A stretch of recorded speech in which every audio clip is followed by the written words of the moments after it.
او د امام احمد ابن حنبل ډیر یو خستا مختصر یو ډیر خستا واقعا ده. امام احمد ابن حنبل فرمای د استغفار متعلق چې په عراق کې هم په عراق کې او شپره باندې رااله یو مسجد لرالم چې په مسجد کې اوده شوم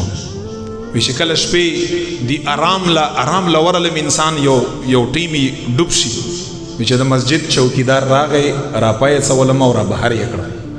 مسجد کې د خوب اجازه نشته. اجازه چا پیژاندم نه امام احمد ابن حنبل خلوی امام تیر دی ازاغ مسجد خادم نه پیژاندم چې را بهر یې کړ چې شپه وا داسې مخکې رااله امام احمد ابن حنبل فرمای په پټپات باندې اوده شوم چې زه شپه ده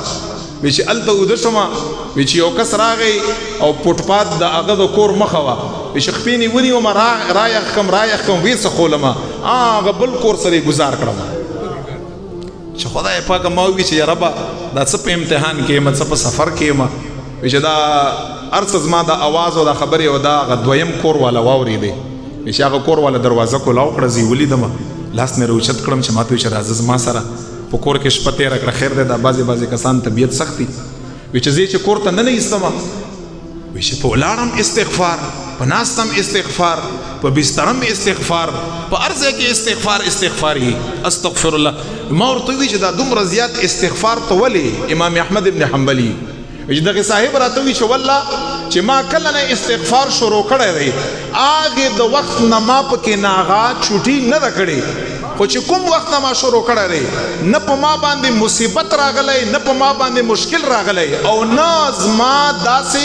شرعي حاجت پاتې شوی چې هغه رب لا یزال پوره کړی نه دی دومره کمال دی. خو وی چې ها یو سوال ما کړی یا نه پوره شوی وی دی ورته چې کوم سوال دی وی چې خدای پاک نه مدا سوال کړی چې امام احمد ابن حنبل سره ملاو شم دا ما نه پورا امام احمد ابن حنبل ورته فرمایي چې دا دم پوره شو والله ستا دپاره رب خپې نه را رخ کم او کور دې ورته راورسولم. دومره زور دی په استغفار کې چې ستا استغفار خو زه جومات نه را رخ کم او ستا په کور کې ورته زه امام احمد ابن حنبل دومره زور دی په استغفار کې دی له خامخا ټایم ورکړی زړه مه تنګوئ دا ژوند